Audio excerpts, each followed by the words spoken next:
Hey everybody, let me see if I can get this thing to flip over. Let's do the... Come on, yeah, there we go. Okay, here I am. I'm here. Retro Queen is already there. Thank you, Retro Queen. I am doing a little bit of haranguing today. I've got a little bit of noise I want to make. I put up a post yesterday for, thanks, glad I'm back. Yeah, thank you. I put up a post yesterday on LinkedIn and on my website, rickgillis.com. Hey, Carl Jordan, thank you. I've got a bunch of people that just joined me. SRBSE, thank you. SRBSE7. I called this post, Damn It, Recruiters, Job Seekers Are People Too. If you don't know what I'm doing, by the way, I'm looking at my computer because I have the post up here. I'm looking at it. I want to make sure I hit some of this stuff as opposed to... I literally wrote this piece yesterday in the space of about 15 or 20 minutes.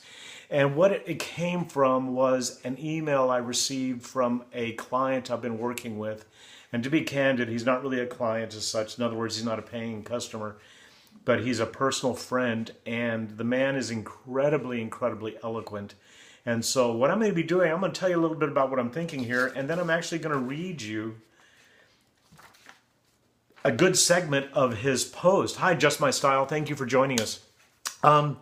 So anyway, once again, the headline, for those of you that just joined, Damn It, Recruiters, Job Seekers Are People Too. I've had a problem for a long time, and I have to work with my clients, and I have to tell every one of my clients that you don't own the clock. You cannot manage, you have to manage your expectations. And that's a hard thing to do when you're excited, you get the interview.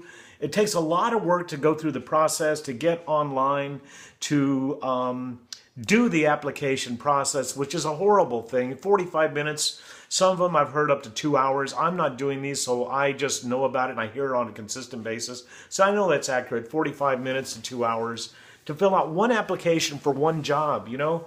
In the old days, you just sent a resume and you hope that somebody would get back to you. Well, things have changed. There's not artificial intelligence involved, but there is a lot of scanning. I've talked a lot here on my Pinterest and on my website about the applicant tracking system, specifically resume filtering software, which is that one little bitty module of the bigger applicant tracking system whole.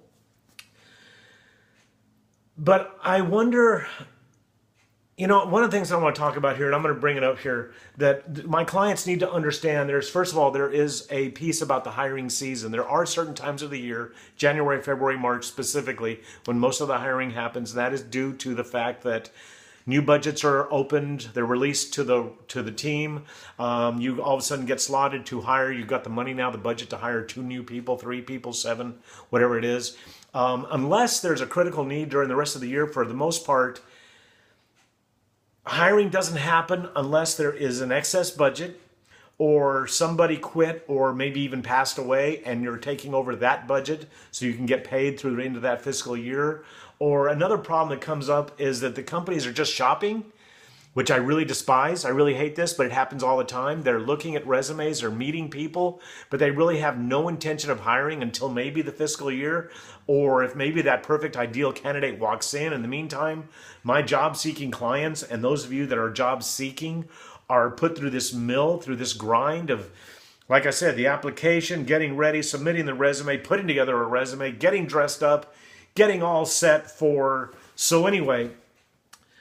That's one of the big deals. Now, another thing, too, that's always a big problem with job search is the fact that are there enough people of the proper management level to sign off on a hire in the office and available at any given point in time? Once again, I tell my clients that it's really a hard thing to get to land a job in the summer, and I'm not saying they don't happen, but it's a hard time to land a job in the summer if you need 2 or 3 signatures. Somebody's always gone.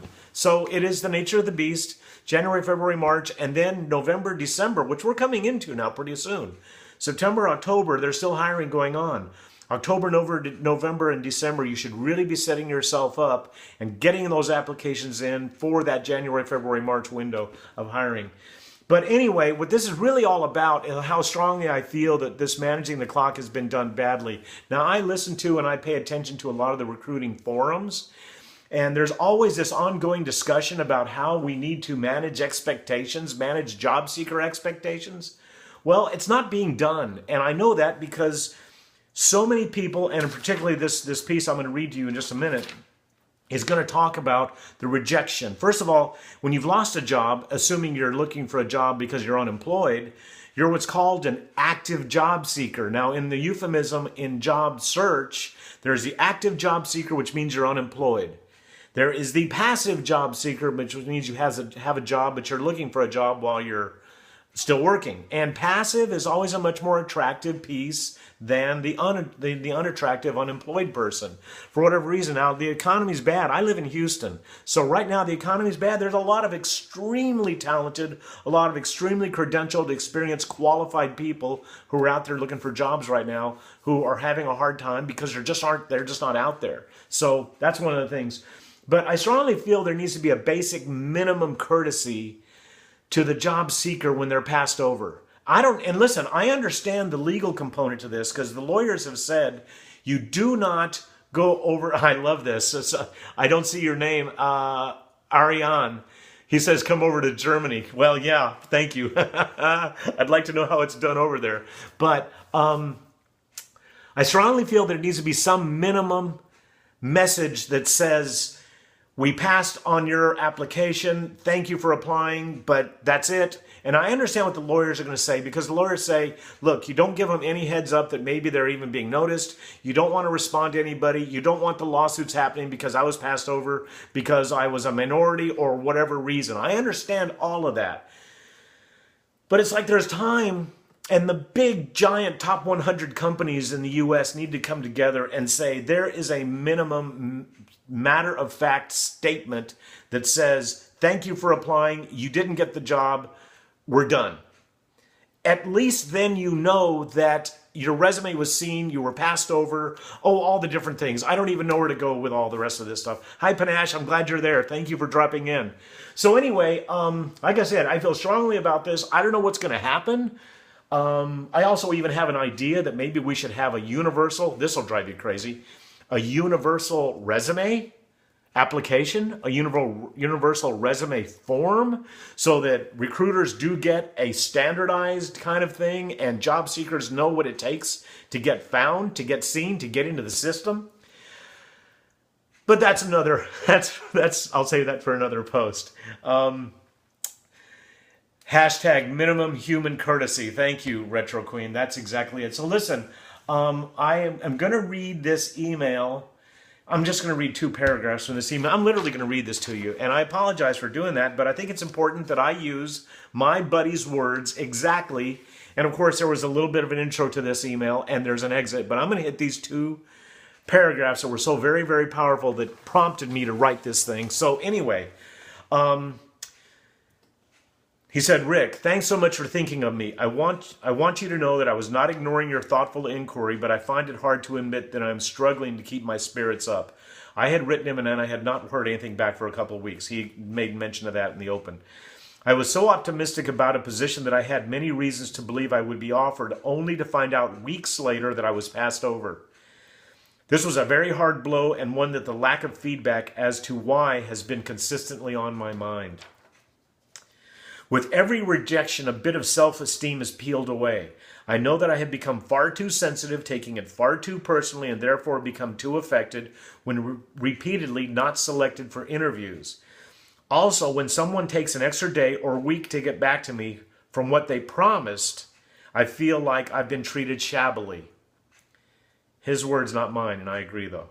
Often they become unresponsive when I am just checking back to find out the status of positions that I have applied to weeks prior with nothing more than an automated response, either acknowledging my application or a rejection notice for not being further considered.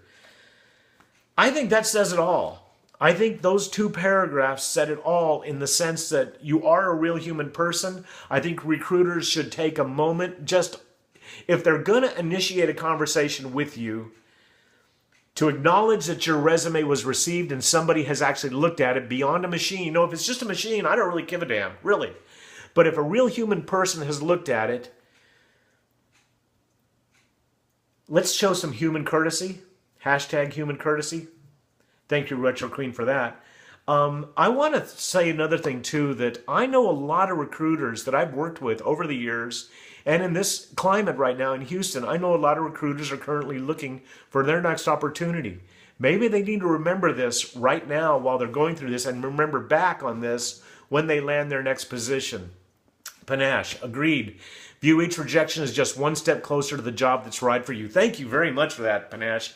That's a good one. View each rejection as one step closer to the right job. Let me tell you what, lots of times I do tell my clients exactly that. Listen, it wasn't meant to be. I hate to be that broad or that universal or that generic, but there's a lot of truth in that.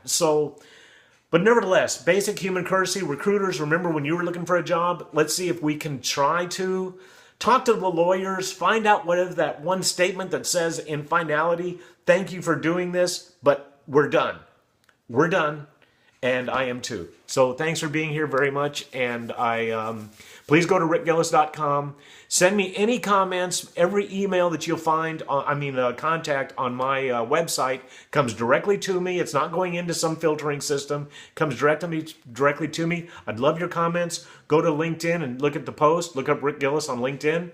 And look at the post. Look at my other posts too. I've got a bunch of good stuff. I hope you like this stuff.